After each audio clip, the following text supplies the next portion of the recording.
Sir గతంలో ఇస్తాను మరి గతంలో నేను కూడా అప్పుడు ఉన్నాను అధ్యక్ష, హైదరాబాద్ సిటీలో శాసనసభ్యుడిగానే. హరీష్ రావు గారు అయితే తమరి ద్వారా నేను తెలుసుకోదలుచుకున్నాను, గౌరవ మంత్రి గారి ద్వారా.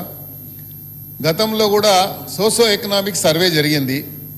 ఆ సోషో ఎకనామిక్ సర్వేలో ఎన్ని కుటుంబాలని మీరు ఐడెంటిఫై చేశారు?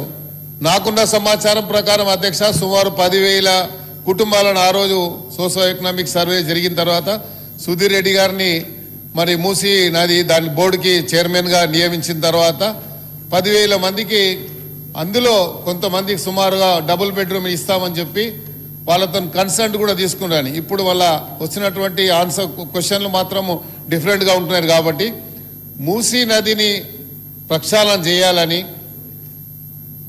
గౌరవ కేటీఆర్ గారు మంత్రిగా దాన్ని ఒక రూపకల్పన చేసిన తర్వాత మరి హైదరాబాద్ని సర్వతోముఖ అభివృద్ధి జరగాలన్నటువంటి ఆలోచనతో వారు ఒక యాక్షన్ ప్లాన్ తయారు చేశారు అధ్యక్ష. మరి ఇప్పుడు ఈ మూసీ నదిని ఆపాలని, లేకపోతే మూసీ పరివాహకలు ఉన్నటువంటి వారిని మరి ప్రొవోక్ చేసేటువంటి కార్యక్రమం ఎందుకు జరుగుతుందని మాకు అర్థమవుతలేదు. హైదరాబాద్లో పుట్టిన వాడిగా మా బాధ్యతగా ఉంది అధ్యక్ష. హైదరాబాద్లో అన్ని ప్రాంతాలు అభివృద్ధి చెందాలని. మూసీ అంటే మీరు ఒక మురికి కాలువగానే దాన్ని పదే పదే మూసీ అంటే మూసీ నది అంటే అది మురికి కాలువ కింద మీరు పదే దాన్ని ఒక ఎస్టాబ్లిష్ చేయడానికి ప్రయత్నం చేస్తున్నాం అధ్యక్ష. అది ఒక జీవనది అధ్యక్ష.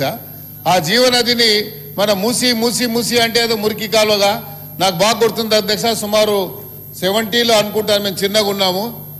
ఈ మూసీ నది వల్ల అంటే అప్పుడు ఉన్నటువంటి జీవనది అనేది ఎంత ప్రవహించేదని చెప్పడానికే ప్రయత్నం చేస్తున్నాం అధ్యక్ష. అప్పుడు ఫ్లడ్స్ వస్తే జూబ్లీ బస్ స్టాండ్, అక్కడ ఉన్నటువంటి జాంబాగు, ఆ ఏరియా మొత్తం మునిగిపోయింది అధ్యక్ష. ఎన్నో కుటుంబాలు కూడా మరి పోయినాయి అధ్యక్ష. అందుకనే ఈరోజు మూసీ నది ప్రక్షాళన జరిగితే ఆ మూసీ నదిలో పక్కకున్నటువంటి వారు ఆ మురికి కాలువగా, ఎందుకంటే అక్కడ ఉన్నటువంటి కెమికల్ ఇండస్ట్రీస్ అన్ని కూడా కెమికల్ అన్ని కూడా అక్కడ ప్రవహిస్తున్నది కాబట్టి అది ఈరోజు మురికి కాలువగా మారిపోయింది. కాబట్టి ఆ మురికి కాలువ కాకుండా దీన్ని ప్రక్షాళన చేయడానికి ప్రభుత్వం ఒక దీర్ఘకాల ప్రణాళిక సిద్ధం చేసి మన గౌరవ ముఖ్యమంత్రి గారు డీటెయిల్ ప్రాజెక్ట్ రిపోర్ట్ కూడా మొన్న ప్రవేశపెట్టడం జరిగింది అధ్యక్ష. అయితే తమరి ద్వారా నేనేమంటున్నా అంటే వారి క్వశ్చన్ సపరేట్ ఉండొచ్చు, నా క్వశ్చన్ సపరేట్ ఉండొచ్చు, కానీ హైదరాబాద్ సిటీ అభివృద్ధి జరగాలనేదే మా యొక్క కన్సర్న్ అధ్యక్ష. అందుకనే దీంట్లో ఈ క్వశ్చన్లో మన పేరు లేకపోయినా నేను ఇందులో సిగ్నేటరీ కాకపోయినా నేను అడుగుతున్నానంటే హైదరాబాద్లో అభివృద్ధి జరగాలి.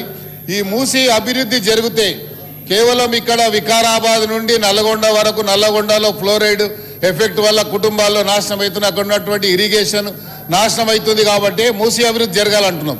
అయితే మూసీకి సంబంధించినటువంటి ఏదన్నా మీరు అంటే ఒక కన్స్ట్రక్టివ్ ఆలోచనతో అందరు ముందుకు రావాలని, ఇర్రెస్పెక్టివ్ ఆఫ్ అందరు కూడా పొలిటికల్ పార్టీస్ వాళ్ళు ఒక కన్స్ట్రక్టివ్ సజెషన్ ఇచ్చి ప్రభుత్వానికి సరైనటువంటి డైరెక్షన్ ఇవ్వాలని చెప్పి గౌరవ మంత్రి గారు డీటెయిల్ ప్రాజెక్ట్ రిపోర్ట్లో ఉన్నటువంటి ఎస్టిమేషన్ కాస్ట్ ఎంత అయింది, అక్కడ ఎన్ని కుటుంబాలు ఐడెంటిఫై చేశారో, గతంలో కూడా సుధీర్ రెడ్డి గారు చైర్మన్గా ఉన్నప్పుడు ఒక ట్రాక్ ఒకటి చేశారు అధ్యక్ష. ఆ ట్రాక్కి సంబంధించి సుమారు 30-40 కోట్ల రూపాయలు ఖర్చు పెట్టారు. నేను మొన్న ఇది క్వశ్చన్ వచ్చిన తర్వాత పోయి చూశాను అధ్యక్ష, నిన్న పోయి చూస్తే ఆ ట్రాక్ మొత్తం కొట్టుకుపోయింది అధ్యక్ష. అది 30 కోట్లు ఖర్చు పెడితే ఇప్పుడు ట్రాకే లేదు అక్కడ. మరి ఎక్కడ పోయింది అధ్యక్ష ట్రాక్? అది మరి ఎందుకు అదే యాక్షన్? దానికి ఒక ప్లానింగ్ లేకుండా మీరు ట్రాక్ వేస్తే ఆ ట్రాక్ ఎక్కడ పోయింది? వాకింగ్ ట్రాక్ అని పెట్టారు. మరి అంటే ప్రభుత్వ డబ్బు మిస్యూజ్ అయినట్టే కదా అధ్యక్ష. అంటే మీరు సరిగ్గా ప్లానింగ్ లేదు అని చెప్పడానికే నేను ప్రయత్నం చేస్తున్నా అధ్యక్ష. ఆ ట్రాక్ ఉంటే ఎక్కడో చెప్పండి. 340 కుటుంబాలు ఐడెంటిఫై చేశారు, వాళ్ళు రిహాబిలిటేట్ చేశారు.